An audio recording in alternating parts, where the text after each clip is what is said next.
आज का हमारा टॉपिक है रिज्यूमे के जो रोल्स एंड रिस्पॉन्सिबिलिटीज़ है उसको किस तरीके से रिप्रेजेंट करना है इंटरव्यूअर के सामने में। राइट, आपको उसमें क्या क्या आपने काम किया, ठीक है, उसके बारे में आपको कितना नॉलेज है, कौन से क्लाइंट के लिए काम किया, क्या काम करते थे आप, सबसे पहला रिक्वायरमेंट कैसा था, दूसरा रिक्वायरमेंट कैसा था, क्या क्या चैलेंजेस फेस किए, कैसे कैसे इम्प्लीमेंटेशन किया, कैसे डिज़ाइन किया, डेवलप किया। राइट, ये सारी चीज़ें जो हम एक्सप्लेन करने वाले हैं, ये जितनी भी रोल्स एंड रिस्पॉन्सिबिलिटीज़ में जितनी भी चीज़ें मैंने मेंशन करके रखी हुई है, हर एक लाइन का एक ना एक मीनिंग है जो ऑलरेडी मैंने आपको सिखाया है। ठीक है, तो इन सब का मीनिंग क्या है, ये क्यों हमने मेंशन किया, आज हम उसके बारे में डिस्कस करेंगे। ये आपको जानना ज़रूरी है किसी भी जॉब के लिए अप्लाई करने से पहले। ठीक है, तो डेवऑप्स इंजीनियर हमारा डेजिग्नेशन है। इस डेजिग्नेशन में हम इस कंपनी में काम कर रहे हैं करंटली, आईसीको टेक्नोलॉजीज प्राइवेट लिमिटेड। राइट, हम जिस क्लाइंट के लिए काम करते थे हम इसके पेरोल पे है, आईसीको टेक्नोलॉजीज के पेरोल पे, और हमारा क्लाइंट है लैंडिंग ट्रांसफॉर्म। लैंडिंग ट्रांसफॉर्म ये एक प्रोडक्ट बेस्ड ऑर्गेनाइजेशन है जो फाइनेंस की सर्विसेज प्रोवाइड करती है क्लाइंट को। कौन से क्लाइंट्स को, जिनका भी फाइनेंस का बिजनेस है उनको। ठीक है, और हमारे प्रोजेक्ट का नाम है H D be financial services. Right, अब आते हैं रोल्स एंड रिस्पॉन्सिबिलिटीज पर। इसमें जो सबसे पहली लाइन है, experience in containerizing Java based application services from EC two instance to Docker environment. Right, जब मैंने ये प्रोजेक्ट ज्वाइन किया, जब हमने इस प्रोजेक्ट पे काम करना शुरू किया, तो क्लाइंट का जो एप्लीकेशन था वो ईसी टू इंस्टेंस पर चल रहा था। कौन सा, कौन सी लैंग्वेज में डिज़ाइन किया था उसने, जावा के लैंग्वेज में डिज़ाइन किया था, वो ईसी टू इंस्टेंस पर चल रहा था। ठीक है, तो क्लाइंट ने मुझे हायर किस लिए किया, उसको पता चला था कि मार्केट में आईटी इंडस्ट्री में एक नई टेक्नोलॉजी आई है जिसका नाम है डॉकर। ठीक है, उसके काफ़ी अच्छे फीचर्स हैं। अगर आप लोगों को नॉलेज है डॉकर का, ऑलरेडी मैंने आप लोगों को बता के रखा है कि डॉकर में अगर आप कंटेनर पे अपना एप्लीकेशन रन करते हो, राइट, सडनली बाय मिस्टेक किसी रीज़न से अगर वो क्रैश हो जाता है या डाउन हो जाता, so the new replica of that instance of that container will be recreate automatically। Right, लेकिन ईसी टू इंस्टेंस को आपको मैनुअली उसका टेक केयर करना पड़ेगा।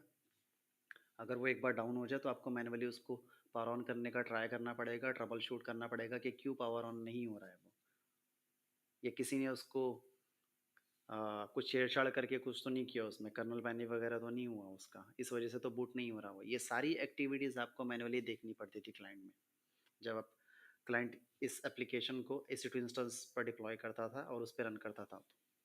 ठीक है, तो क्लाइंट कि इस प्रोजेक्ट पे जब मैंने काम करना स्टार्ट किया था, उनकी सबसे पहली रिक्वायरमेंट यही थी कि मुझे मेरा जो एप्लीकेशन है वो कभी डाउन ही नहीं होना चाहिए। ठीक है, तो डॉकर नाम की एक ऐसी टेक्नोलॉजी है जिसमें ये सारे फीचर्स है। अगर आपका एक भी एप्लीकेशन डाउन होता है तो उसका नया रेप्लिका क्रिएट हो जाएगा। ठीक है, मैंने सुना है कि कुछ कंटेनर्स वगैरह पे चलता है वो। ठीक है, वन सेकेंड।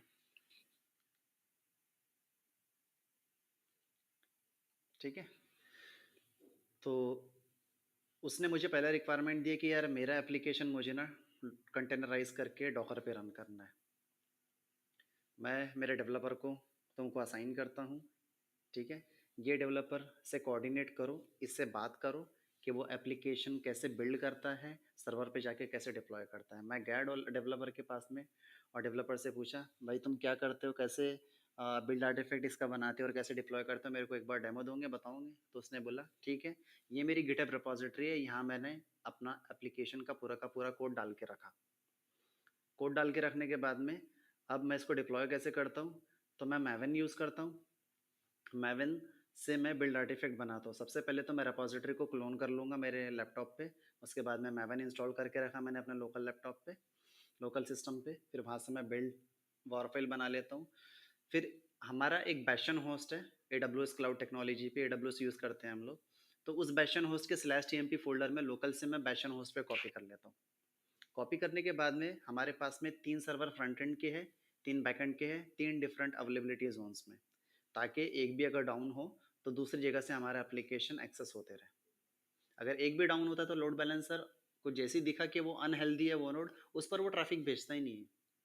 ठीक है, तो ये इस तरीके से वर्क करता है। तो फ्रंट एंड बैक एंड पे मैं कॉपी कर लेता हूँ अपना बैशन होस्ट से वॉर फाइल, और पुराने वाले का बैकअप ले लेता हूँ उस फोल्डर का, उस वॉर फाइल का, और नया वाला डिप्लॉय कर देता हूँ पुराने वाले को फिर डिलीट करके।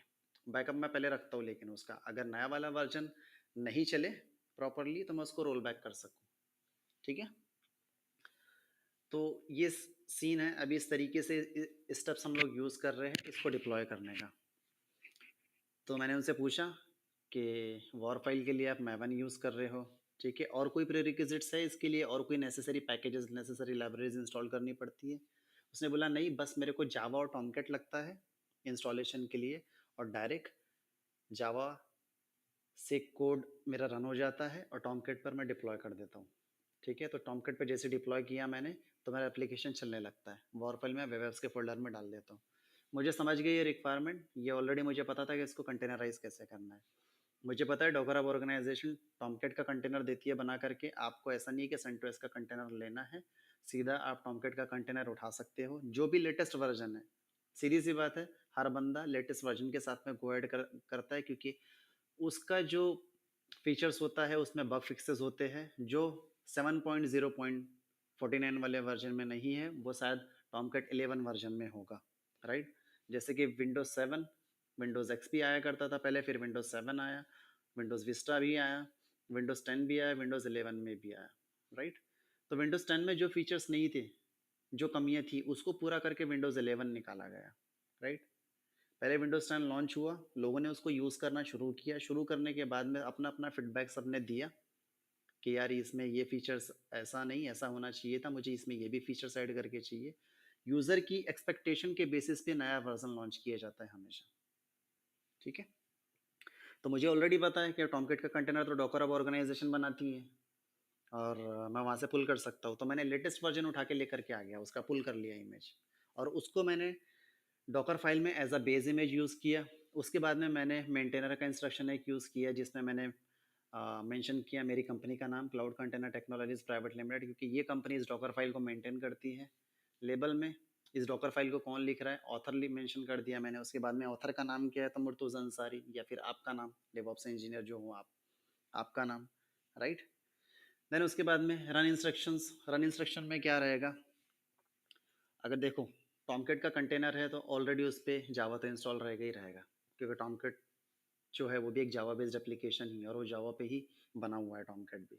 ठीक है, तो जावा तो इंस्टॉल करने की मेरे को ज़रूरत नहीं पड़ी, मैंने सिर्फ टॉमकेट का कंटेनर उठाया, और रन इंस्ट्रक्शन में अगर मेरे को जो भी नए फाइल्स एंड फोल्डर्स बनाने थे उसके अंदर में, कंटेनर के अंदर में, तो मैंने वो सारे रन इंस्ट्रक्शंस में डाल दिए। फिर मैंने कॉपी का एक इंस्ट्रक्शन यूज़ कर लिया, ताकि जब मेरा वॉर फाइल बिल्ड हो, राइट, तो वो कॉपी हो जाए।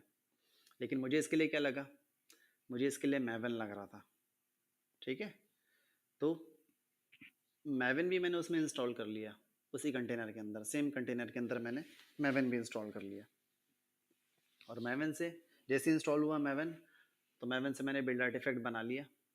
बिल्ड आर्टिफैक्ट बनाने के बाद में फिर मैंने उस बिल्ड आर्टिफैक्ट को कॉपी कर दिया उसके अंदर, जो लोकेशन था वेब एप्स का। और जैसे ही मेरा इमेज बिल्ड हुआ, बिल्ड होने के बाद में जैसे मैं कंटेनर रन करता हूँ और उसको एक्सेस करने का ट्राई करता हूँ, तो वो एक्सेस हो रहा था। ठीक है, तो इस तरीके से मैंने अपने एप्लीकेशन को कंटेनराइज किया। तो मेरा एप्लीकेशन पहले चल रहा था EC2 इंस्टेंस पर।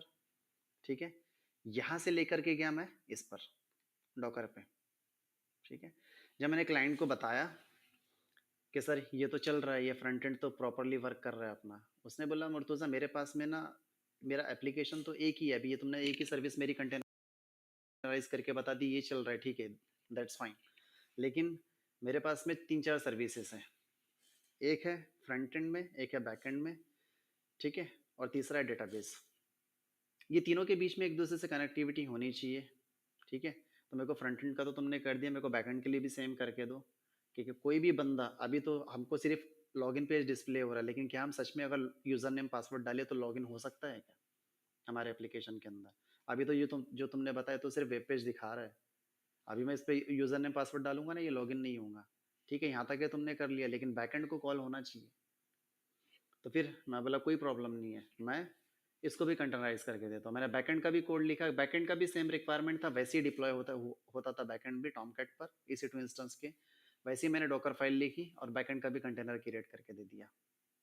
ठीक है, तो बैकएंड का भी मेरा कंटेनर क्रिएट हुआ, और जब मैं यूज़र नेम पासवर्ड डाल के लॉगिन करने का ट्राई कर रहा हूँ तो वो लॉगिन भी हो रहा है। फिर उसने बोला अब डेटाबेस भी मेरे को लग गया, क्योंकि नए नए जो कस्टमर्स रहेंगे उनका फाइनेंस मेरे को करना पड़ता है, तो डेटाबेस तो मेरे को लगेगा ही लगेगा। हर एक बंदे ने, हर एक कस्टमर ने कौन से डीलर से, कौन सी सिटी से, ऑल ओवर इंडिया में कहाँ कहाँ से फाइनेंस किया, सारी की सारी इन्फॉर्मेशन मेरे को चाहिए, और वो सब डेटाबेस में स्टोर होता है। तो डेटाबेस मैं यूज़ करता हूँ माइसिक्वल। तो मुझे माइसिक्वल का भी एक एक एप्लीकेशन ऐसा बना करके दे दो कंटेनर पे। मैंने सीधा माइसिक्वल का लेटेस्ट वाला डॉकर का इमेज उठाया और सेम नेटवर्क में डिप्लॉय कर दिया, और सेम नेटवर्क में जैसे ही वो डिप्लॉय हुआ, अगर सेम नेटवर्क में रहेगा तो एक दूसरे से कम्युनिकेशन ऑटोमेटिकली स्टैब्लिश हो जाता है, क्योंकि सेम नेटवर्क में है वो। ठीक है, तो जब हमने एप्लीकेशन पे लॉगिन करने का ट्राई किया और न्यू एप्लीकेशन से मैंने वो सारी चीज़ें एक्सेस करने का ट्राई किया, कि मैं अगर नया बंदे का फाइनेंस करने का ट्राई करूँ होता है या नहीं होता है, मुझे देखना है। तो डेटाबेस में एंट्रीज जा रही थी, नया एप्लीकेशन का भी एंट्रीज ऐड हो रही थी उसमें। ठीक है, तो जब मैंने क्लाइंट को डेमो दिया तो क्लाइंट बोल रहा है वाह ये तो बहुत सही बात है यार, हो गया मेरा एप्लीकेशन तो चल रहा है, थैंक यू मुर्तुज़ा। राइट, फिर उसने मेरे को एक और रिक्वायरमेंट दे दी, यार डॉकर तो ठीक है, डॉकर के फीचर्स है अच्छे, लेकिन मेरा एक वो है क्लाइंट SDB, जिसके लिए मैंने तुमसे ये कंटेनराइज करवाया। वो मेरे को बोल रहा था कि क्यूबरनेटीज की भी कोई टेक्नोलॉजी है, ये वो डॉकर से भी ज़्यादा एडवांस है, उसके फीचर्स तो उससे भी ज़्यादा अच्छे हैं सर। क्या आप मेरे एप्लीकेशन को उस पर रन करवा के दे सकते हो मेरे को? तो अगर ऐसा कुछ कर सकते हो मुर्तुज़ा, तुम बताओ, देखो ये क्यूबरनेटीज़ के बारे में पढ़ो क्या है ये। तो फिर मेरे को नहीं आता था क्यूबरनेटीज़, मैंने पढ़ना शुरू किया उसको, पढ़ना शुरू किया, मुझे कुछ फीचर्स इसके पता चले कि इसमें ज़ीरो डाउन टाइम डिप्लॉयमेंट तुम कर सकते हो, कस्टमर को पता भी नहीं चलेगा, आपके लाइव एप्लीकेशन में आपका डिप्लॉयमेंट हो जाएगा। मतलब अगर आज धनतेरस है, दिवाली है, कितने भी लोग फाइनेंस करने का अगर ट्राई करेंगे, ठीक है, तो एप्लीकेशन कभी भी बंद नहीं होगा, लेकिन तुम नया वर्जन डिप्लॉय कर सकते हो। तो डिप्लॉयमेंट स्ट्रैटेजी करके फीचर है उसके अंदर में, तुम वो यूज़ कर लो। उसके बाद में ऑटो ऑटो स्केलिंग एक फीचर है उसके अंदर में, तुम वो यूज़ कर सकते हो।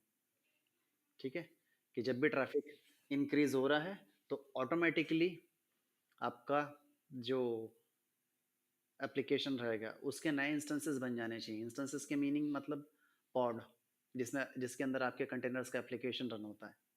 राइट, और जैसे ही वो नए क्रिएट हो जाएंगे तो ऑटोमेटिकली लोड वहाँ पर भी डिस्ट्रीब्यूट होगा, क्यों? क्योंकि एप्लीकेशन वहाँ से भी एक्सेस होना शुरू हो जाएगा। तो फिर CPU पे लोड जनरेट नहीं होगा तो आपका क्लस्टर डाउन नहीं होगा, आपका एप्लीकेशन डाउन होगा ही नहीं। आपका क्लस्टर ही डाउन नहीं होगा, एप्लीकेशन तो क्लस्टर पे चल रहा है।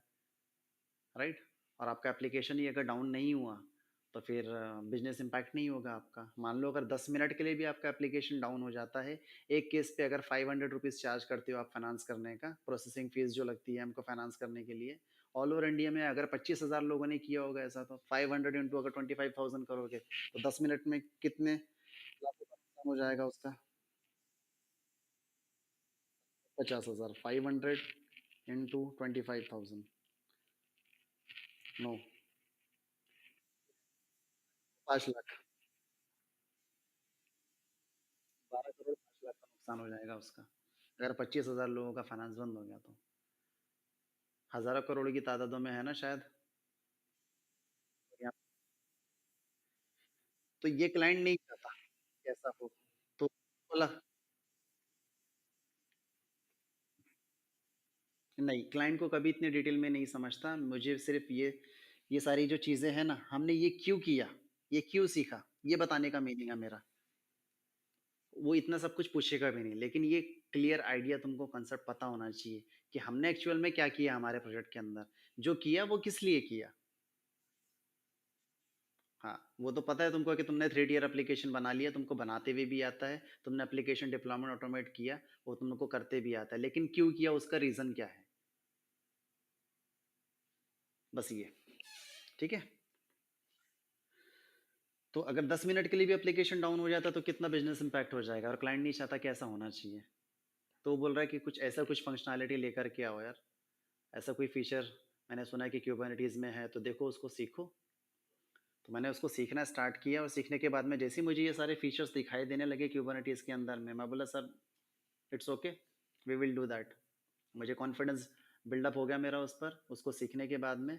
और मुझे ऑलरेडी समझ में आ गया कि यार यहाँ तो पॉड के अंदर कंटेनर ही रन होता है, मैंने एप्लीकेशन ऑलरेडी कंटेनराइज करके रखा हुआ है, मुझे क्या करना है अब? मुझे बस मेरा डॉकर कंटेनर पॉड के अंदर में रन कर देना है, उसका एक सर्विस क्रिएट कर देना है ताकि मैं उसको एक्सेस कर सकूँ। और मैं टेस्ट कैसे करूँगा? नोडपोड एक सर्विस है मेरे पास में, और डेटाबेस कैसे टेस्ट करना है, तो मेरे पास में cluster IP inside the cluster, और फ्रंट एंड बैक एंड मेरे को टेस्ट करना है तो मैं नोटबोर्ड के लिए एक्सपोज कर लूँगा। और ऑलरेडी मेरे को क्लाइंट ने AWS का एनवायरनमेंट दे के रखा है, तो मैं लोड बैलेंसर सर्विस भी यूज़ कर सकता हूँ। ठीक है, तो फिर मैंने लोड बैलेंसर सर्विस को छोड़ के मैंने नोटबोर्ड पर टेस्टिंग करना शुरू कर दी, क्योंकि लोड बैलेंसर के लिए कॉस्ट देना पड़ता था मेरे को, लेकिन मुझे मास्टर नोड के IP से टेस्ट करना था उसको, तो मैंने लोड बैलेंसर से छोड़ के मास्टर नोड के IP से टेस्ट करना शुरू कर दिया नोटबोर्ड पर। और फिर जैसे ही मैंने front end back and deploy किया क्यूबरनेटीज़ पर, सेम नेम स्पेस में विथ माईसीक्वल पॉड के साथ में, और जैसे कम्युनिकेशन दोनों के बीच में स्टैब्लिश हुआ, क्योंकि सेम नेटवर्क में थे, सेम नेम स्पेस में थे, तो कम्युनिकेशन तो होगा एक दूसरे के बीच में। ठीक है, और कम्युनिकेशन स्टैब्लिश हुआ तो दो एक पॉड दूसरे पॉड से कम्युनिकेट कर रहे थे, मतलब फ्रंट एंड बैक एंड से कम्युनिकेट कर रहा था और बैक एंड डेटाबेस से कम्युनिकेट कर रहा था। और जैसे कम्युनिकेशन स्टैब्लिश हुआ, सब कुछ प्रॉपरली वर्क करने लगा। ठीक है, और जैसे फिर मैंने इसको क्लाइंट को डेमो दिया और इस फीचर्स के बारे में उसको बताया, क्लाइंट खुश हो गया एकदम। वो बोल भाई क्या क्या काम किया तुमने, बहुत सही काम किया है, इसके इतने अच्छे फीचर्स थे यार, मुझे तो पता भी नहीं था, मुझे तो सिर्फ डॉकर के बारे में मालूम था। राइट, मैं बोला सर ये तो कुछ भी नहीं है, आपने मेरी स्मार्टनेस देखी नहीं है अभी। अभी देखो, आपका डेवलपर 10 बार डिप्लॉयमेंट डालता है, बोला हाँ 10 बार डालता है ज़रूर, तो मैं एक काम करता हूँ, आपको वो डिप्लॉयमेंट ऑटोमेट करके देता हूँ। वो सिर्फ एक ही बार क्लिक करेंगे, आपका पूरा एप्लीकेशन डिप्लॉय हो जाएगा, बस उसको बिल्ड बटन पे क्लिक करना होगा, सिर्फ बिल्ड बटन पे। अभी वो उसको डिप्लॉय करना है तो वो खुद तो डिप्लॉय कर ले रहा है टेस्टिंग इन्वायरमेंट में, लेकिन प्रोडक्शन इन्वायरमेंट में तो अभी तो आप मेरे से ही करवा रहे हो ना। वो 10 बार लेकर के आएंगा तो मैं 10 बार करके दूंगा क्या उसको, और डेवलपमेंट इन्वायरमेंट में भी 10 बार वो मैनुअली करते बैठ रहा है, तो एक डिप्लॉयमेंट के लिए उसको कितना टाइम लग रहा है सर? एक डिप्लॉयमेंट के लिए 15-20 मिनट तो ले ही ले रहा है वो बंदा। तो इधर पाइपलाइन एग्जीक्यूट होते रहेगा, आपका एप्लीकेशन डिप्लॉयमेंट ऑटोमेटिकली होते रहेगा, उधर वो दूसरे काम करते रहेगा बंदा अपना। तो यार ये तो बहुत सही बात है, ये भी मेरे को इम्प्लीमेंट करके दो तुम। तो फिर मैंने उनको सॉल्यूशन प्रपोज किया। मैंने बोला सर मेरे को ना एक जेनकिंस डिप्लॉय करना पड़ेगा इसके ऊपर में। जेनकिंस ऑटोमेशन सर्वर है जो डिप्लॉयमेंट ऑटोमेशन के लिए यूज़ किया जाता है। ठीक है, तो उसने बोला क्या लगेगा तुमको इसके लिए, ये बताओ। मुझे सिर्फ जेनकिंस के लिए एक सर्वर लगेगा। वो किस लिए? जो आपका EC2 इंस्टेंस पे ऑलरेडी चल रहा है आपका एप्लीकेशन। ठीक है, उस पर डिप्लॉय करने के लिए। दूसरी चीज़, वही से मैं क्या करूँगा, हमारे क्यूबरनेटिस क्लस्टर से भी कम्युनिकेशन एस्टैब्लिश कर दूंगा। बोल रहा है ये कैसा होगा? तो ऑर्गोसिटी गिटऑप्स नाम का एक टूल आता है, बहुत टॉप डिमांडेड है और एकदम बेस्ट है, स्टेबल है, कोई हैकिंग नहीं, कुछ भी नहीं, सिक्योर्ड है। काफ़ी लोग ऑलरेडी यूज़ कर चुके हैं और बहुत डिमांड में चल रहा है मार्केट में। हम बहुत लेट यूज़ कर रहे हैं उसको, लेकिन बहुत अच्छा है, अभी तक के कोई इसका वो नहीं है, कोई भी मतलब क्या बोलेंगे उसको, प्रोज एंड कॉन्स जो रहते हैं ना, तो कॉन्स तो कुछ भी नहीं मिले इसके अभी तक के। सभी लोग यूज़ कर रहे हैं उसको, सभी लोग फैमिलियर हो चुके हैं इससे, लोगों ने यूज़ करना शुरू कर दिया है इसको। हम क्यूबरनेटिस क्लस्टर पे ऑर्गो सीडी डिप्लॉय कर देंगे, ऑर्गो सीडी कनेक्ट रहेगा हमारे क्यूबरनेटिस क्लस्टर से, और जेनकिंस का जो सर्वर है हमारा, वो जेनकिंस के सर्वर से आपका वो एप्लीकेशन जो EC2 इंस्टेंस पर चल रहा था, वहाँ पर तो डिप्लॉयमेंट जाएगा ही जाएगा, और उसी जेनकिंस में एक और पाइपलाइन सेटअप करेंगे, और वो पाइपलाइन एक कमिट करेगा बस हमारे क्यूबरनेटिस की मैनिफेस्ट फाइल में लेटेस्ट इमेज का नेम। और जैसे ही वो कमिट हुआ गिटहब रिपोजिटरी में, उस रिपोजिटरी को हम ऑलरेडी इंटीग्रेट करके रख देंगे ऑर्गोसिटी गिटऑप्स में, ताकि वो उससे कनेक्टेड रहे। ऑर्गोसिटी गिटऑप्स क्या करेगा, कमिट को डिटेक्ट करेगा। अगर कोई भी बंदा कमिट करता है क्यूबरनेटिस की मैनिफेस्ट फाइल के अंदर में, कुछ भी अगर कमिट होता है, या उस रिपोजिटरी में भी कुछ भी अगर कमिट होता है, तो वापस से आपका एप्लीकेशन वो डिप्लॉय कर देगा। आपको कुछ भी करने की ज़रूरत नहीं क्लस्टर पे जा करके, ऑर्गोसिटी खुद करेगा ये सारी चीज़ें, मैनिफेस्ट को रीड करेगा और डिप्लॉय कर देगा, उसका काम ही है डिप्लॉयमेंट करना। तो उसको ये भी बहुत अच्छा लगा, तो फिर मैंने एक पाइपलाइन लिखी, एक जेनकिंस का सर्वर बनाया, उस पे जेनकिंस इंस्टॉल किया, एक पाइपलाइन लिखी, पाइपलाइन में मैंने स्टेजेस लिख दी, सबसे पहले चेकआउट, उसके बाद मैं रेपॉजिटरी से कोड उठा करके लेकर के आएगा, देन इमेज को बिल्ड करेगा, बिल्ड करने के बाद में ECR रजिस्ट्री है हमारा सर, प्राइवेट एप्लीकेशन है, तो डॉकर अब जैसे प्राइवेट रजिस्ट्री में तो पब्लिक रेपॉजिटरीज में तो हम अपलोड नहीं करेंगे, क्योंकि वो हमारा खुद का एप्लीकेशन है, क्लाइंट पे करता है हमको उसके लिए, राइट। और उसके इस एप्लीकेशन की डिटेल्स किसके पास में होनी ही नहीं चाहिए सिवाय हमारे और सिवाय उसके, क्योंकि हम उसके सर्विस प्रोवाइड करते हैं, तो हमको तो उसको उसको तो हमको एक्सेस देना ही देना है, और उसको वो ऑथोराइज्ड यूज़र है, उसका उसका खुद का एप्लीकेशन हमने डेवलप करके दिया, तो उसके पास तो इस चीज़ों का एक्सेस होना ही होना चाहिए। एक तो एक्सेस वो रखेगा, दूसरा हम रखेंगे, बस। इसके अलावा किसी के पास में भी एक्सेस नहीं होगा उसका। और तीसरे लोग वो रहेंगे जो कंपनी के एम्प्लॉयज़ रहेंगे, जो फाइनेंस करेंगे हमारे एप्लीकेशन का यूज़ करके, जो हर डीलर के स्टोर में बैठे रहते हैं ना फाइनेंस करने के लिए, कोई भी कस्टमर जाता है फाइनेंस करने के लिए तो पोर्टल ओपन करते हैं हमारा, बस उनके पास में उस पोर्टल का एक्सेस रहेगा, बस। ठीक है। तो उसने बोला ठीक है, आप जेनकिंस में ये सारी स्टेजेस डालो। तो ECR रजिस्ट्री का मैंने उसको बताया, ये स्टेज इंप्लीमेंट करने के बाद में ECR रजिस्ट्री मैंने इंप्लीमेंट किया, और फाइनली मैंने कमिट वाला एक स्टेज उसमें ऐड कर दिया। लेटेस्ट इमेज जो बिल्ड होगा, बस उस इमेज का नेम क्यूबरनेटिस मैनिफेस्ट में, क्यूबरनेटिस की डिप्लॉयमेंट YAML फाइल के अंदर में वो इमेज का नेम चेंज होना चाहिए, बस। और जैसे ही इमेज का नेम चेंज होगा, कमिट कर देंगे हम लोग, और कमिट होने के बाद में ऑर्गो CD ऑटोमेटिकली वो कमिट को डिटेक्ट करेगा, डिटेक्ट करने के बाद में डिप्लॉय कर देगा। ठीक है। अब मैंने उसको एक चीज़ बता दी कि सर ये डिप्लॉय तो करेगा, लेकिन उसने बोला मुर्तुज़ा व्हाट अबाउट रोल बैक, अगर मान लो नहीं चल रहा है हमारा एप्लीकेशन, मैनुअली हम लोग तो करते थे, फोल्डर था हमारे पास में, उसको वापस से वो डाल दिया, नया वाला जो डाला था उसको डिलीट कर दिया, और पुराने वाले को उसी जगह पे वापस रख दिया उठा करके, तो ऐसे रोल बैक हो जाता था। मैंने उसको बोला सर जब नया डिप्लॉयमेंट क्रिएट होता है ना, तो एक रेप्लिका सेट नाम का रिसोर्स है क्यूबरनेटिस का, वो रेप्लिका सेट ही पॉड क्रिएट करता है, तो पुराना वर्जन का जो रेप्लिकास जितने भी रहते हैं ना वो डाउन कर देता है, और नए वर्जन के रेप्लिकास वो रनिंग स्टेट में लेकर के आ जाते हैं, इसलिए हमें नया वर्जन दिखता है। लेकिन ऐसा नहीं है कि हम पुराने वाले को अप नहीं कर सकते, उसको अप कर सकते हैं हम, बिल्कुल श्योरली हम उसको अप कर सकते हैं। ठीक है, लेकिन इसका मीनिंग ये नहीं है कि वो डाउन हो जाएगा। ठीक है। तो फिर उसको रोल बैक कैसे करेंगे? ऑर्गो सिटी में वो ऑप्शन है, हिस्ट्री में अगर हम जाएंगे तो वहाँ पे कितनी बार हमने डिप्लॉय किया है ना, तो हर एक डिप्लॉयमेंट का एक नया रेप्लिका सेट वो क्रिएट करता है, तो सारे रेप्लिका सेट हमको दिखाई देंगे सर वहाँ पे, बस वहाँ पे ऑप्शन पे क्लिक करके रोल बैक के ऑप्शन पे क्लिक करना है, और आपका रोल बैक हो जाएगा। जैसे ही रोल बैक बटन पे क्लिक करोगे, पुराने वर्जन के जितने भी पॉड्स डाउन करके रखा था रेप्लिका सेट ने, वो सारे के सारे वो अप कर देगा। फिर वो मेरे को ये बोल रहा है कि यार मेरा तो एप्लीकेशन डाउन हो जाएगा ना फिर पट से, फिर क्योंकि एप्लीकेशन फिर डाउन होगा, फिर डाउन होने के बाद में वो वापस कब आएगा, पॉड कब रनिंग स्टेट में आएंगे, और फिर वो कैसे चलेगा? अगर 5-10 मिनट के लिए भी अगर मेरा एप्लीकेशन डाउन होता है, तो तुमको ऑलरेडी पता है कितना बिजनेस इम्पैक्ट हो सकता है मेरा। अरे हाँ सर, ये तो आपने बिल्कुल सही बोला, ये मेरे माइंड में पहले से ही थी सर ये बात, मैंने, लेकिन सॉरी मैं आपको बताना भूल गया, मैंने एक डिप्लॉयमेंट स्ट्रैटेजी डाल के रखी है उसके अंदर में। क्यूबरनेटिस में ये एक फीचर है, ये क्या करेगा, आपको zero down time deployment allow करेगा। मतलब आपका एप्लीकेशन का डिप्लॉयमेंट लाइव इन्वायरमेंट में चला भी जाएगा, डिप्लॉय भी हो जाएगा, प्रोडक्शन में लाइव है आपका एप्लीकेशन, फिर भी वो डिप्लॉय हो जाएगा, लेकिन किसी कस्टमर को पता नहीं चलेगा। नया वर्जन डिप्लॉय कर लो या रोल बैक कर लो। तो बोले ये क्या काम कैसे करता है? ये काम कैसे करता है बताता हूँ।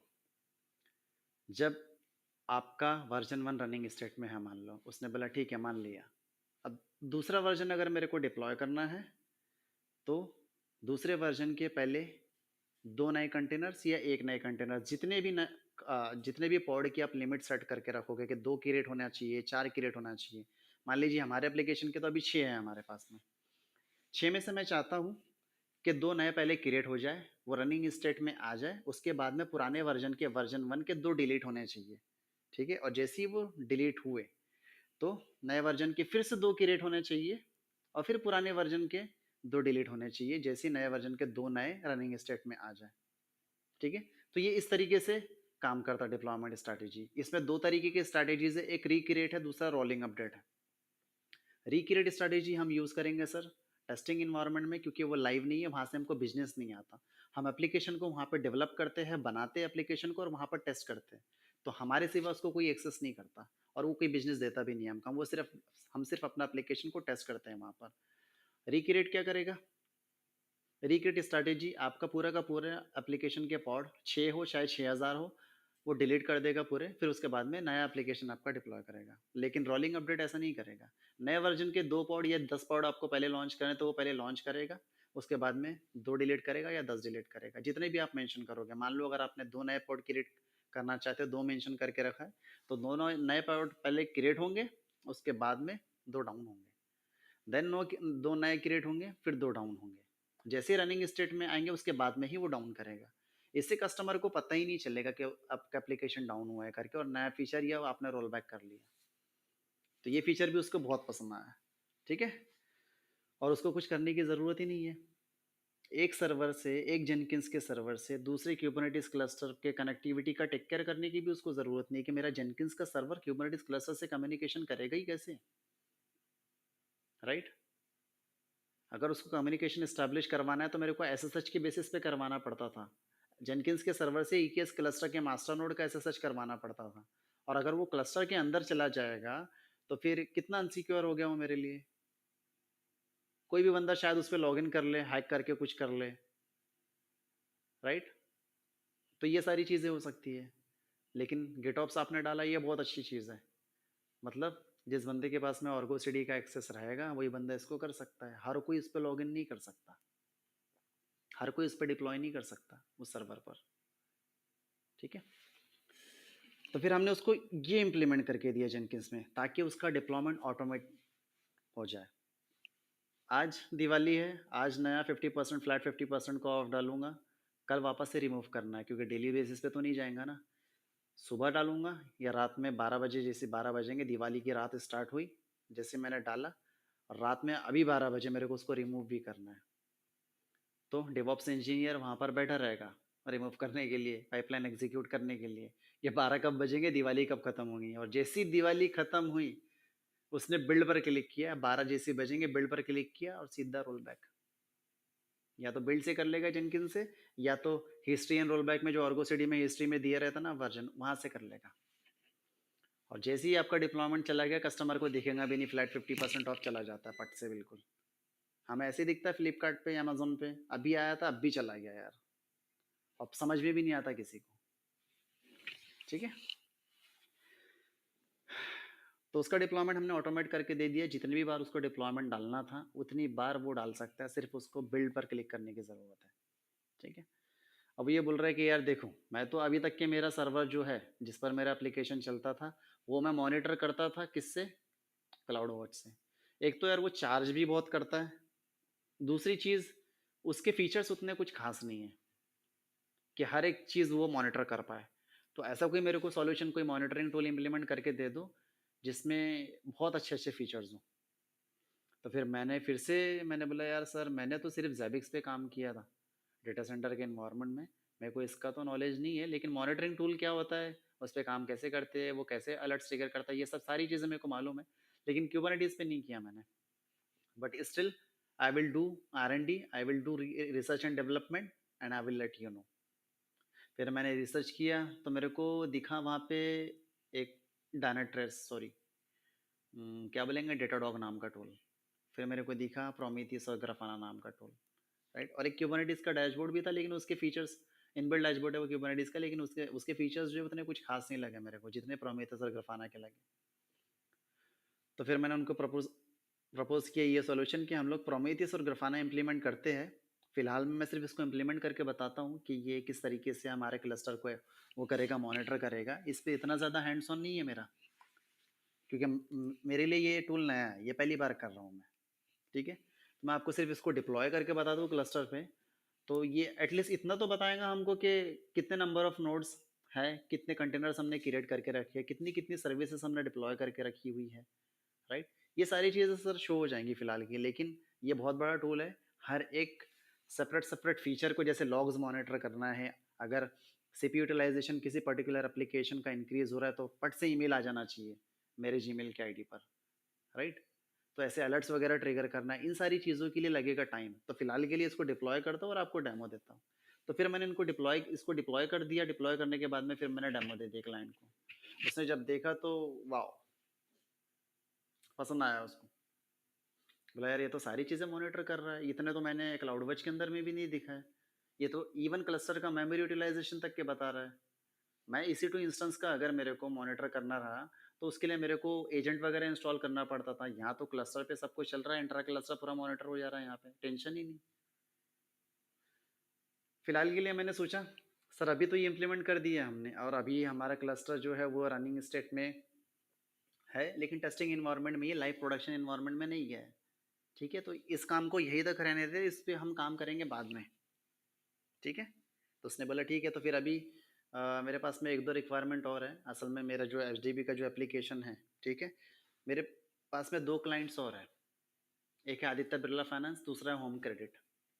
ये दो है मेरे पास में, और ये दोनों भी मेरा सेम प्रोडक्ट यूज़ करते हैं, फाइनेंस का सेम कोड है, बस होम क्रेडिट डाल देना है, HDB फाइनेंशियल सर्विसेज का लोगो हटा करके। होम क्रेडिट वाला भी सेम फाइनेंस की सर्विसेज प्रोवाइड करता है, आदित्य बिरला भी सेम फाइनेंस की सर्विसेज प्रोवाइड करता है। ठीक है, तो ये हटाना है और ये डाल देना है। तो इंफ्रास्ट्रक्चर सेम लगेगा, 3 EC2 इंस्टेंसेस लगेंगे, फ्रंट एंड के लिए 3 EC2 इंस्टेंसेस लगेंगे, बैक एंड के लिए, और एक लगेगा मेरे को डेटाबेस का के लिए। वैसे तो फिलहाल के लिए मैं अभी 2 से 3 यूज़ कर रहा हूँ, क्योंकि एक प्राइमरी और 2 सेकेंडरी ऐसे नोड चल रहे हैं मेरे वर्चुअल सर्वर्स पर, ताकि रेप्लिका सेट पे वो चलते रहे, क्योंकि सेकेंडरी से सिंक होते रहे। अगर मास्टर डाउन हो जाता है मेरा, तो सेकेंडरी जो रहेगा, जो स्लेव रहेगा, वो मास्टर बन जाना चाहिए। तभी ये करंट सेटअप है मेरा। ठीक है, लेकिन ये सारी चीज़ें ना यार मेरे को मैनुअली करनी पड़ती है। RDS इंस्टेंसेस में यूज़ कर रहा था मैं, सॉरी, मैं MySQL के लिए 3 वर्चुअल इंस्टेंस नहीं यूज़ किया था मैंने, मैं RDS यूज़ करता था, लेकिन मैनुअली क्रिएट करना पड़ता था। अब इन फ्यूचर तो मेरे पास में ऐसे कई क्लाइंट्स आएंगे, 50 क्लाइंट्स आएंगे मेरे पास, तो सबके लिए यार मैं क्या मैनुअली क्रिएट करते बैठे रहूँगा क्या? क्योंकि मुझे तो सेम प्रोडक्ट है मेरा, सेम ही प्रोडक्ट मेरे को सभी को बेचना है, राइट? तो फिर मैंने एक और सॉल्यूशन प्रपोज किया, सर मुझे पता है आप ये सारी चीज़ें आप मैनुअली कर रहे हो, इसको काफ़ी टाइम भी लग रहा है बनाने के लिए। मैं आपको एक कोड लिख करके देता हूँ टेराफॉर्म के अंदर में, आपकी एक्सपेक्टेशन के अकॉर्डिंग सारा का सारा इंफ्रास्ट्रक्चर वो डिज़ाइन करके देगा आपको। आपको सिर्फ नाम चेंज करना है, जैसे ही आपने नाम चेंज किया उस क्लाइंट के लिए वो कोड एग्जीक्यूट कर दो, उस क्लाइंट के लिए इंफ्रास्ट्रक्चर आपका डिज़ाइन हो जाएगा। ठीक है, तो फिर उसने बोला ये टेराफॉर्म क्या है, मुझे नहीं पता इसके बारे में। टेराफॉर्म एक ऑटोमेशन टेक्नोलॉजी है जो क्लाउड की हर एक सर्विसेज को ऑटोमेट करने के लिए सपोर्ट करता है। ये इवन सिर्फ अमेजोन को सपोर्ट नहीं करता, अमेजोन क्लाउड को ही सपोर्ट नहीं करता, ये माइक्रोसॉफ्ट को भी सपोर्ट करता है, ये गूगल को भी सपोर्ट करता है, ये क्यूबरनेटीज को भी सपोर्ट करता है, ये अलीबाबा क्लाउड को भी सपोर्ट करता है, ये ओरेकल क्लाउड को भी सपोर्ट करता है, ये रैक स्पेस क्लाउड को भी सपोर्ट करता है, इवन ये VMware भी स्फीयर को भी सपोर्ट करता है। कि इतनी हॉट टेक्नोलॉजी है IT इंडस्ट्री में कि हर कोई अपना इंफ्रास्ट्रक्चर डिज़ाइन कर रहा है टेराफॉर्म का यूज़ करके, सभी लोग। हम तो अभी इस पे स्विच करने का मैं बोल रहा हूँ सर आपको, ये पिछले 5 साल से यूज़ किया जा रहा है और किसी को कोई प्रॉब्लम नहीं है इससे। इसका एक ड्रॉबैक ये है कि ये डेटा का टेक केयर नहीं करता। अगर आपने इंफ्रास्ट्रक्चर अपना बना करके रखा हुआ है, मान लो एक EC2 इंस्टेंस आपने सेटअप करके रखा टेराफॉर्म से, उसमें 100 GB का EBS वॉल्यूम था, अगर आप डिस्ट्रॉय कर दोगे तो सीधा क्या सीधा टर्मिनेट हो जाएगा आपका EC2 इंस्टेंस, आपका डेटा भी लॉस। आपने एक S3 बकेट बना के रखा, मान लो अगर आपने उसको डिस्ट्रॉय कर दिया तो S3 के अंदर में 500 GB का भी डेटा डालोगे, जितना भी डेटा या S3 का पूरा बकेट का बकेट भी फुल कर दोगे तो वो डेटा डिलीट कर देगा। बस ये एक ड्रॉबैक है उसका, लेकिन डिस्ट्रॉय करने के पहले हमें समझ में आता है कि हमें उसका बैकअप लेकर के रखना है, तभी हम उसको डिस्ट्रॉय करेंगे। ठीक है, तो ये सारी चीज़ें तो ऑलरेडी पता है। तो ये सारी चीज़ें हम लोग करते हैं और सभी लोग ऐसे ही काम कर रहे हैं इसके साथ में, क्योंकि वो डेटा का टेक केयर नहीं करता, तो वो सारी चीज़ें हमको मैनुअली करनी पड़ती है। और अभी तक के देखा जाए तो ऐसा कोई टूल आया ही नहीं है सर अभी तक मार्केट में जो डेटा का टेक केयर कर ले, साथ ही साथ डिस्ट्रॉय करने से पहले वो हमको मैनुअली खुद ही करना पड़ता। क्यों, उसको थोड़ी पता उस एप्लीकेशन के कौन से इसका डेटा मेरे को टेक केयर करना है, कौन सा लेना ज़रूरी है, कौन सा लेना नहीं ज़रूरी है, तो हमको मालूम है, हमने डेटा डाल के रखा है कौन सा इंपॉर्टेंट है, कौन सा इंपॉर्टेंट नहीं है। इस वजह से ये टेक्नोलॉजी डेवलप हुई नहीं सर अभी तक। लेकिन इंफ्रास्ट्रक्चर डिज़ाइन करना एप्लीकेशंस के लिए, ये सारी चीज़ें तो कॉमन रहती है सबके लिए, सबको फ्रंट एंड के लिए सर्वर लगेंगे, सबको डेटाबेस लगेगा, तो ये जो कॉमन चीज़ें हैं ना, इनको बनाने के लिए ये टूल है, बहुत पावरफुल टूल है ये। मैं देता हूँ आपको बना करके, सारा का सारा आपका इंफ्रास्ट्रक्चर डिज़ाइन हो जाएगा सिर्फ 1 क्लिक पे। आपके टेराफॉर्म अप्लाई कर दो, प्लान करके पहले देख लो कौन कौन से रिसोर्स आपके, कौन कौन से सर्विसेज आपकी क्रिएट होने वाली है, उसके बाद में फिर आप इसको डिप्लॉय कर दो। तो फिर मैंने क्या किया, इसको डिज़ाइन करना शुरू किया। अब उसमें अगर मैं एक ही मेन डॉट टी के अंदर में लिखता सारा का सारा कोड मेरा बहुत बड़ा हो जाता था। जब मुझे इश्यूज़ वगैरह आते थे तो चेक करने के लिए मेरे को काफ़ी टाइम लगता था। अगर मैं उसको एक ही मेन डॉट टी फाइल में अगर मैं लिखता तो मैंने हर एक सर्विस का सेपरेट सेपरेट मॉड्यूल बना लिया।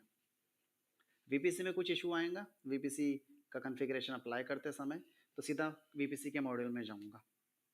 ठीक है, तो वीपीसी के लिए मैंने एक मॉड्यूल लिखा, उसके बाद में सिक्योरिटी ग्रुप के लिए मैंने एक मॉड्यूल लिखा, EC2 के लिए मैंने एक मॉड्यूल लिखा, RDS के लिए मैंने एक मॉड्यूल लिखा, ALB के लिए मैंने एक मॉड्यूल लिखा टेराफॉर्म का यूज़ करके। ठीक है, वीपीसी क्या करेगा, अब वीपीसी तो मेरे को कस्टम लगेगा ही लगेगा, क्योंकि same VPC multiple clients access कैसे करेंगे।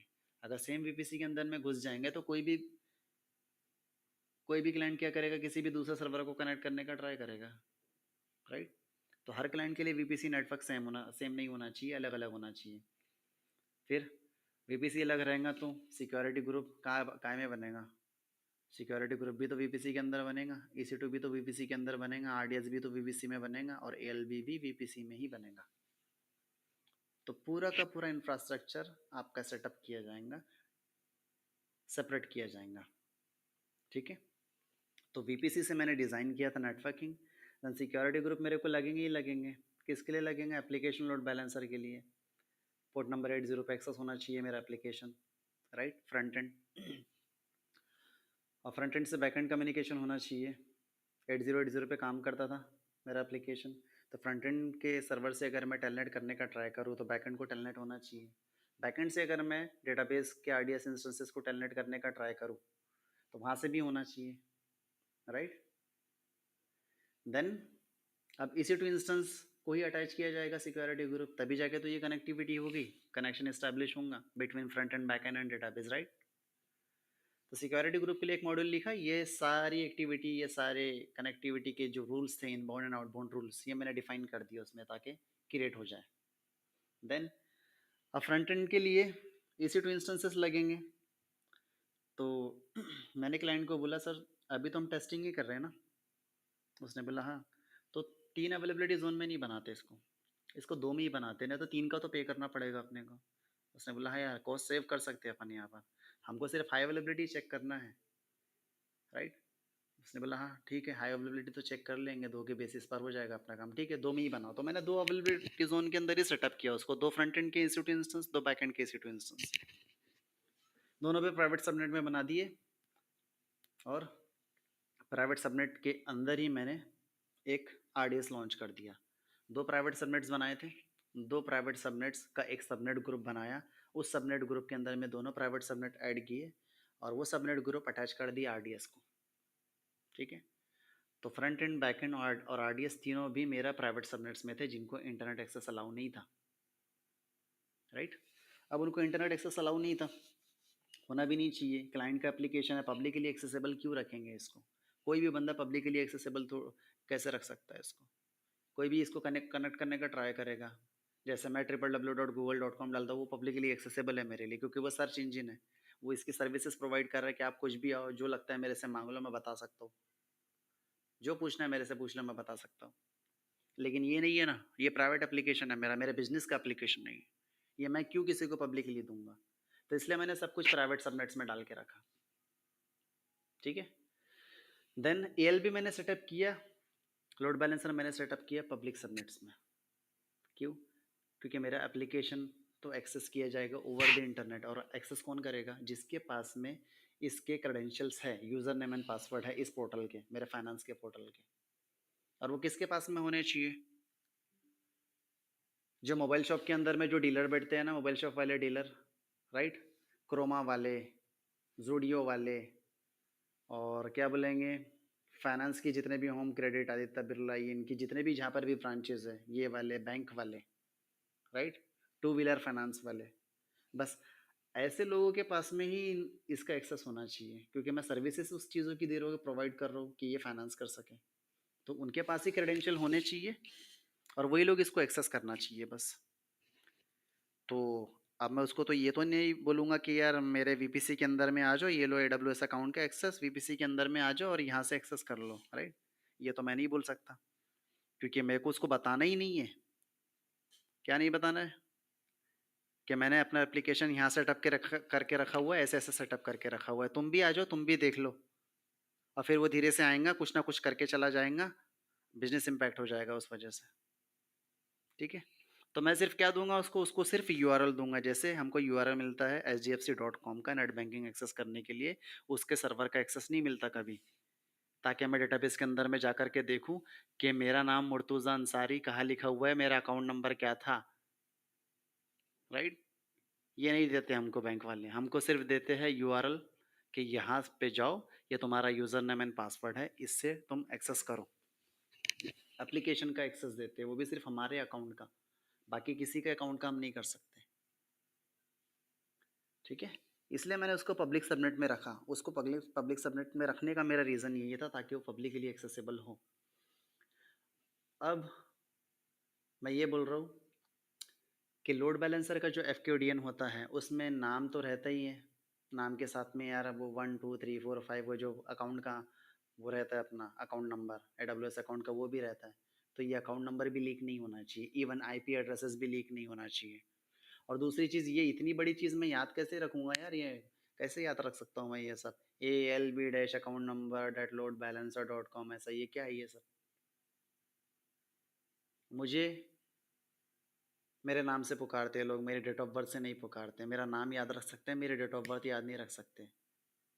मेरे फ़ोन में जितने भी कॉन्टैक्ट मैंने सेव करके रखे हैं वहाँ पे नाम डाल के रखा है, और उस नाम को मैंने मैप करके रखा है मोबाइल नंबर के साथ में, क्योंकि हर बंदे का मोबाइल नंबर मैं याद नहीं रख सकता, लेकिन मैं नाम याद रख सकता हूँ। तो ऑल ओवर इंडिया में जितने भी लोग मेरे इस पोर्टल को एक्सेस करेंगे, जितने भी मेरे क्लाइंट्स एक्सेस करेंगे, उनके एम्प्लॉयज़ एक्सेस करेंगे हर ब्रांच में बैठ के फाइनेंस करने के लिए, उनको कहाँ से याद रहने वाला है ये नाम? तो फिर क्या करूँ अभी इसके लिए? कोई बात नहीं सर, हम क्या करेंगे, एक डोमेन ले लेते हैं www.mycompanyfinance.com का। वो ज़्यादा ज़्यादा का नहीं मिलेगा, 1000 1500 रुपये का डोमेन मिलेगा वो, www.sdbfinance.com, www.adityaprlafinance.com, www.homecreditfinance.com। इस नाम से एक डोमेन लेंगे, as a C name load balancer का रिकॉर्ड ऐड कर देंगे उस नाम के साथ में, राउट 53 में डीएनएस एंट्री कर देंगे उसकी। जैसे ही कोई भी बंदा www.sdbfinance.com हिट करेगा, उस नेम के साथ में ही रिजॉल्व किया जाएगा आपके लोड बैलेंसर का एफक्यूडीएन। मतलब जैसे ही किसी ने हिट किया तो आपका रिक्वेस्ट जाएगा रिजॉल्व होकर के आपके लोड बैलेंसर पे, और लोड बैलेंसर के अंदर में जो आपने टारगेट ग्रुप ऐड करके रखा हुआ है, जिसमें आपने अपने EC2 इंस्टेंसेस फ्रंट एंड के रजिस्टर करके रखे हुए हैं, ठीक है? तो लिसनर क्या करेगा, वो टारगेट ग्रुप के जितने भी EC2 इंस्टेंसेस रहेंगे उसको फॉरवर्ड करेगा ट्रैफिक। और लिसनर कौन होता है? जो रिक्वेस्ट को लिसन करता है। रिक्वेस्ट को लिसन कौन करेगा? जब आप www.sdbfinance.com हिट करोगे इस तरीके से, ऐसे www.sdbfinance.com ऐसे। और जैसे ही आपने हिट किया तो रिक्वेस्ट जाएगी आपकी सबसे पहले SDBFS, देखो ओपन हो रहा है, SDB finance apply online for instance personal, आया लिख करके SDBFS, right? SDB financial services, ठीक है? तो रिक्वेस्ट जाएगी आपके लोड बैलेंसर को, और लोड बैलेंसर को जब रिक्वेस्ट आपकी जाएगी तो लोड बैलेंसर में लिसनर एक रहता है, जिस लिसनर के अंदर में मैंने टारगेट ग्रुप प्राइस अटैच करके रखा हुआ है। और जैसे टारगेट ग्रुप के अंदर वो देखेगा कि इस टारगेट ग्रुप में इतने EC2 इंस्टेंसेस है और इन EC2 इंस्टेंसेस पर मुझे ट्रैफिक अपना फॉरवर्ड करना है, तो वो ट्रैफिक फॉरवर्ड कर देगा उस EC2 इंस्टेंसेस पर, ठीक है?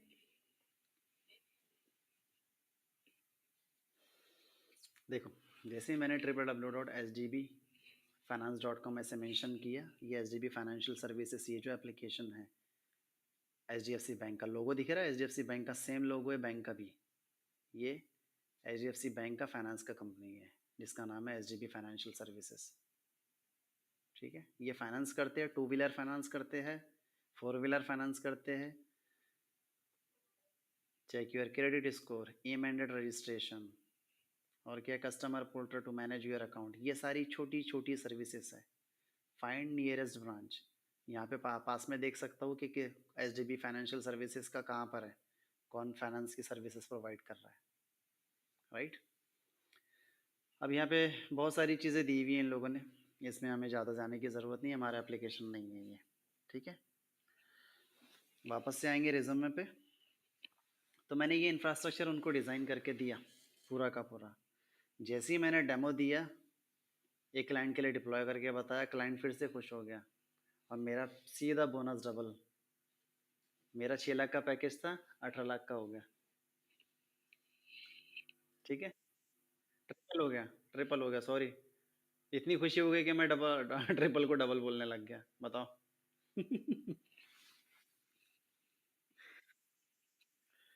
नहीं, सोने कैसे दूंगा भाई, ये इसको कंप्लीट करना है आज एनी हाउ, ये दोबारा सेशन नहीं होगा। हाँ। और नहीं सोया कोई अभी। हम्म, ठीक है। तो ये यहाँ तक कि हमने इम्प्लीमेंट करके दिया उसको, ये भी पसंद आया उसको। उसने बोला मुर्तुज़ा वाह यार, ये तो बहुत सही चीज़ है साला।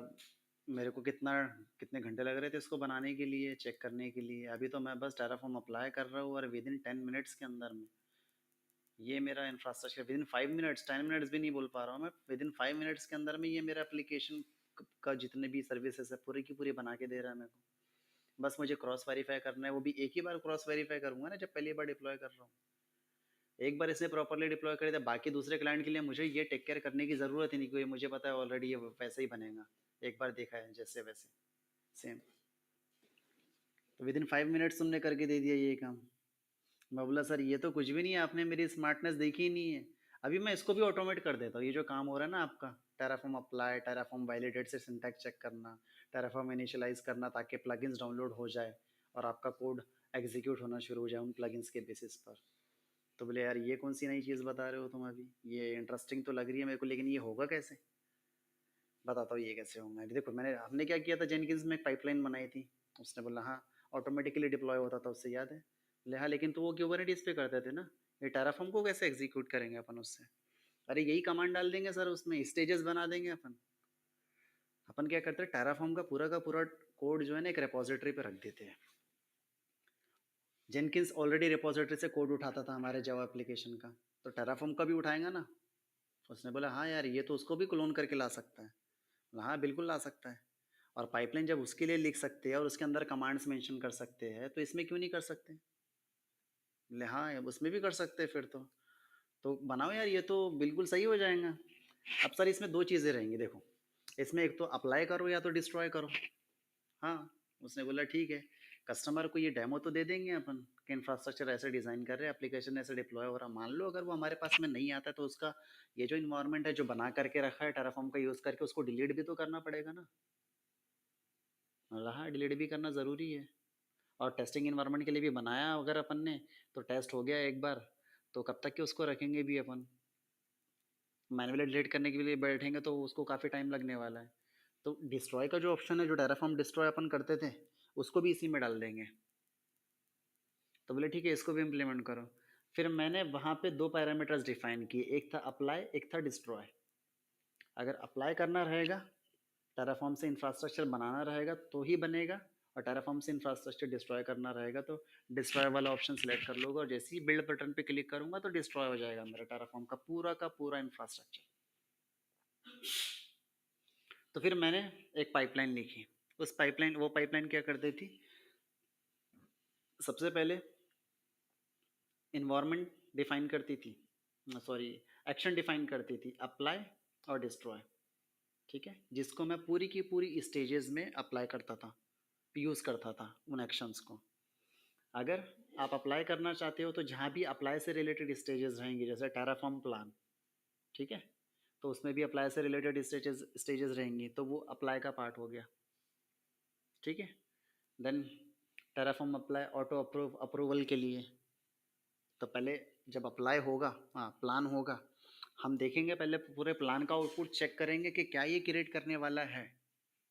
और जब हमको समझ में आएगा कि ये सारी चीज़ें प्रॉपरली क्रिएट हो रही है, हर एक सर्विसेज प्रॉपरली क्रिएट हो रही है हमारी एक्सपेक्टेशन के अकॉर्डिंग, हमारी नीड के अकॉर्डिंग, तभी जाके हम अप्लाई बटन पे क्लिक करेंगे। जब मैं अप्रूवल दूंगा yes please do the deployment, yes deployment for yes के लिए अगर जैसे मैंने बटन पे क्लिक किया तभी टेराफॉर्म अप्लाई एग्जीक्यूट होगा।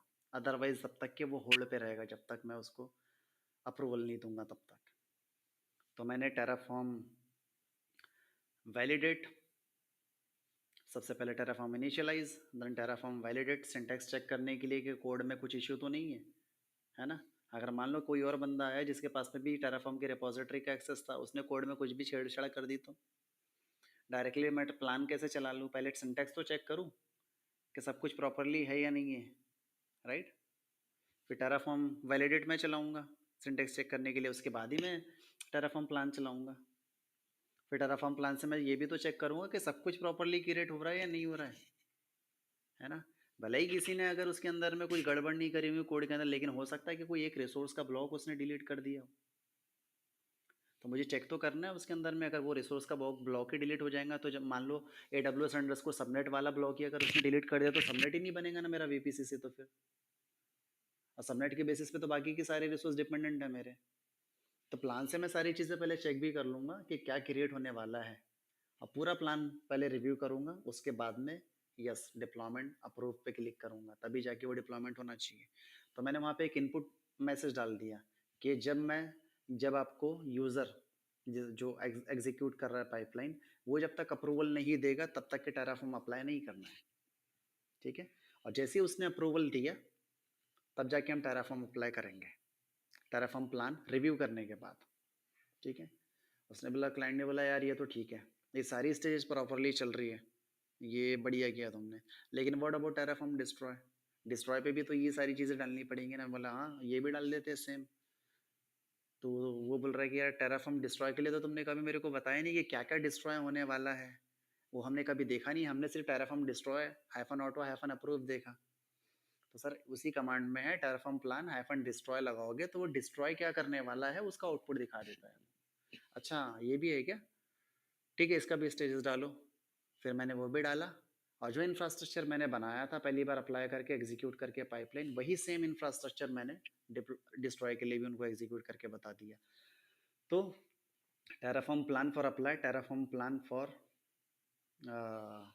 अप्रूवल, ये दोनों स्टेजेस स्किप हो गई। टेराफॉर्म वैलिडेट और टेराफॉर्म इनिशियलाइज ये दोनों एग्जीक्यूट हुए, then approval for destroy and finally destroy, ये 4 स्टेजेस एग्जीक्यूट हुई, तो मेरा इंफ्रास्ट्रक्चर डिस्ट्रॉय हो गया इस तरीके से, ठीक है। तो ये पाइपलाइन भी उसको बहुत पसंद आया। मुझे तो बस अप्लाई करना है तो अप्लाई ऑप्शन सिलेक्ट करूँगा और बिल्ड पे बटन पे क्लिक करूँगा। ये प्रॉब्लम भी, ये जो मैनुअल टास्क था उसका, टेराफॉर्म इनिट चलाना, टेराफॉर्म वैलिडेट चलाना, टेराफॉर्म प्लान चलाना, फिर टेराफॉर्म अप्लाई चलाना, फिर टेराफॉर्म डिस्ट्रॉय चलाना, ये भी मैंने ऑटोमेट कर दिया। तो मेरा बोनस और डबल हो गया, 18 से सीधा 36 लाख का पैकेज, ठीक है।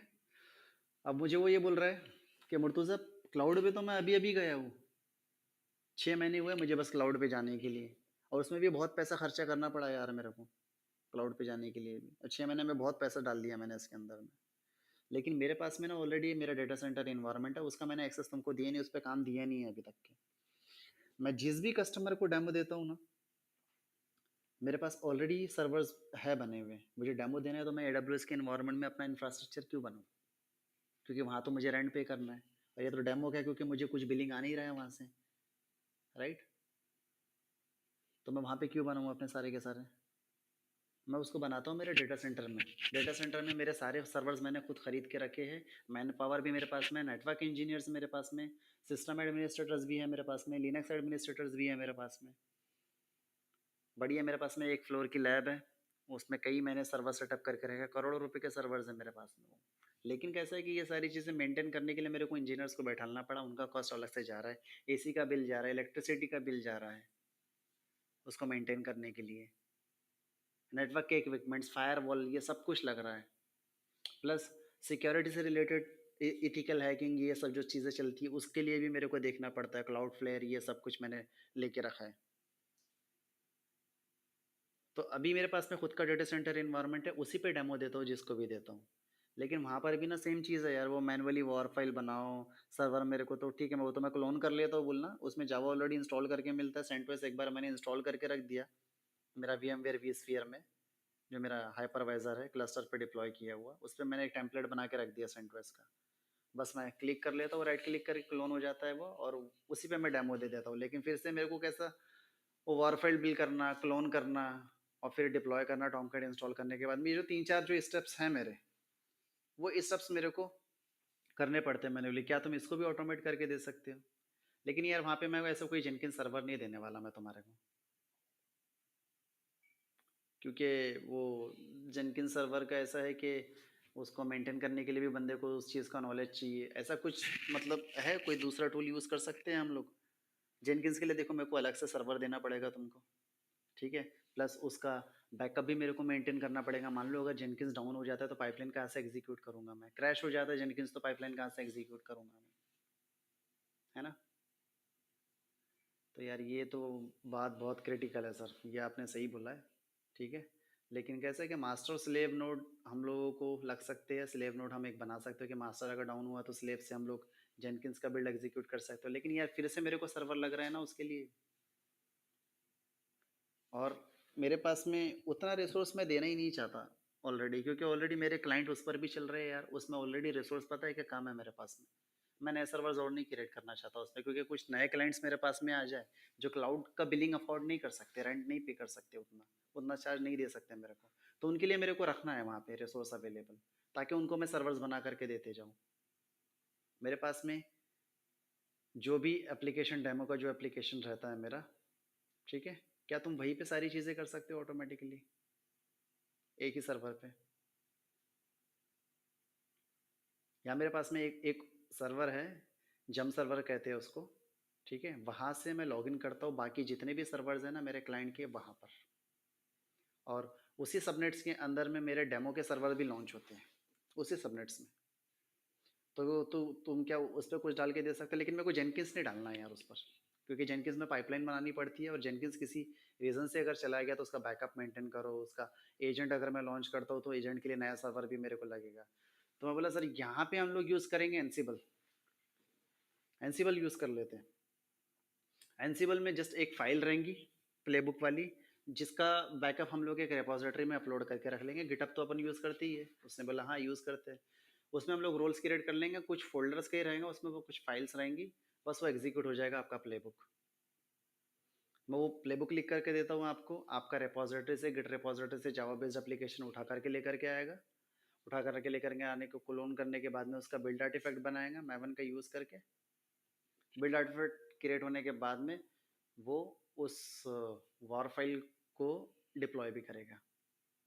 लेकिन यार मैं जो ये सर्वर्स बनाता हूँ मुर्तुज़ा, वो उसके ऊपर हमें टॉमकेट पर डिप्लॉय करना पड़ता है, लेकिन टॉमकेट मेरे को इंस्टॉल करना पड़ता है मैनुअली। तो कोई बात नहीं है, मैनुअली इंस्टॉल करना पड़ता है, वो भी प्ले बुक में डाल के दे देता हूँ पहले।